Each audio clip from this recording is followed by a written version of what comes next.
Or went from body surfing to saving a life in the blink of an eye. The man is speaking about his gutsy reaction at a Belmar beach and how the water can quickly turn dangerous and deadly. Fox 5 Stephanie Bertini has a story. A rescue in the waters off Belmar. You see a Good Samaritan. He's saving a young female after rushing into the water to help her. Her family asked us to blur her in this video. This is video shot by Good Day New York anchor Dan Bowens. He was among other witnesses who watched it all unfold. She made it out alive. Thomas Walsh is that Good Samaritan. She was just visually upset, asking for her sister. Her sister was still in the water, and she didn't know where she was at. Walsh was body surfing on Friday afternoon, he says, and as he was getting ready to leave the beach in the evening, he was told someone was struggling. Two young women came up to me and said there's someone drowning. I immediately told them to call 911, and I ran up to the water, scanning the ocean, looking to see if I see any possible heads, so I know about where direction I need to go. It was after 6 p.m., he says the lifeguards were already off duty.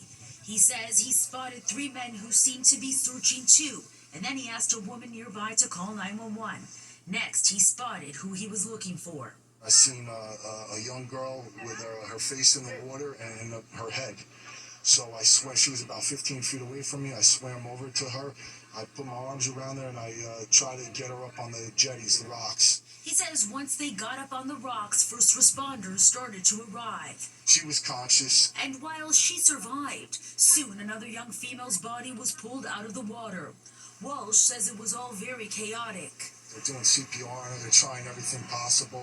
The Belmar Police Department received several 911 calls related to a swimmer in distress on Friday evening. Officials say first responders were dispatched to the 8th Avenue beach in Belmar, and it was soon communicated to first responders that one person was out of the water, but another juvenile was missing.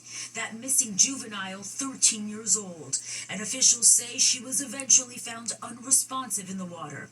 Despite efforts to save her, she was pronounced dead at a hospital. And now, on the beach just days after it all happened, a reminder of the life lost. I like the memorial that the gate attendant set up for the young lady. Many locals around here know what happened. That day currents were strong, they say, and this is why those red flags should be respected. It's terrible. I know that it's been bad out there. I grew up around here. You kind of know, we know how to spot rip currents. Thomas Walsh is feeling a mix of emotions. Upset. I mean, I was happy, obviously, that I could save a life. But he says knowing someone died is incredibly heavy.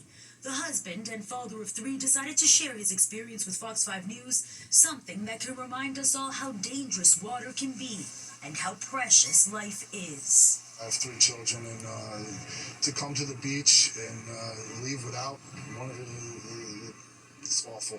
Along the Jersey Shore, I'm Stephanie Bertini, Fox 5 News. A warning even more relevant as the outer bands of Hurricane Erin are pounding the Virgin Islands and Puerto Rico with heavy rains and strong winds. Erin was downgraded from a monster Category 5 to a Category 3, but it is expected to strengthen again. So far, data models predict its eye will stay at sea and not hit the U.S. mainland. Still, Erin's reach may bring coastal dangers for beachgoers, causing strong rip currents up and down the eastern seaboard. Let's bring in meteorologist Audrey Puente for our first look at the forecast. Hey, Audrey. Hi, Arthur. We are seeing some strengthening now happening with Erin. It was at one point a Category 5 hurricane, and now it is back to a Category 4 after being at a 3 much of today. It underwent what we call an eye wall replacement cycle, and now we're starting to see the eye become more defined as the week starts to strengthen here. We can see it right here in the last frame. There it is. We can see now a nicely formed eye here in the center of Erin as it makes its way through the Caribbean. Its center has stayed north of Puerto Rico and Hispaniola, so that's been good news. However, bands of heavy rainfall have affected that part of the Caribbean, and so flooding has been an issue on those islands. As of the 11 p.m. advisory, the winds are now upgraded to about 130 miles per hour, making it now a Category 4 storm as it makes its way through the Caribbean here east of the Bahamas and running parallel to the eastern seaboard. So what that means for us here in the U.S. mainland is that we're expecting very rough surf as we go into the upcoming week. I'll have more details coming up. Arthur? All right, thanks so much, Audrey.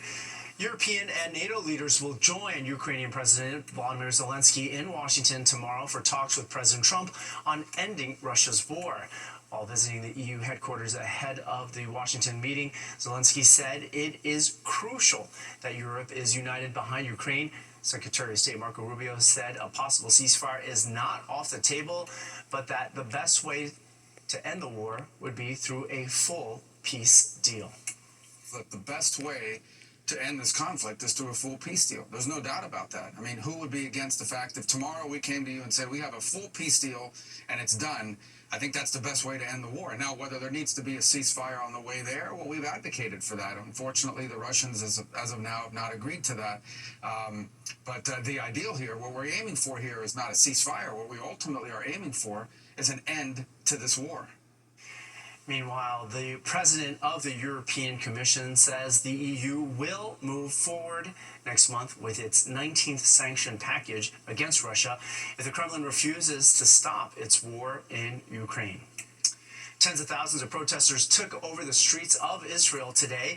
It is one of the largest protests in 22 months of war. They are demanding a deal be made with Hamas to free the hostages still being held in Gaza, and expressing growing frustration over plans for a new military offensive in Gaza. They say a new military operation could further endanger the remaining hostages. Israeli Prime Minister Benjamin Netanyahu says he opposes any deal that leaves Hamas in power and says if Hamas is not defeated, the horrors of the October 7th attack that killed 1,200 people in Israel and sparked the war will happen again. New York's finest takes on New York's bravest, but all for a good cause. It is the Battle of the Badges, and we've got details on who came out on top in this cherished charity tradition.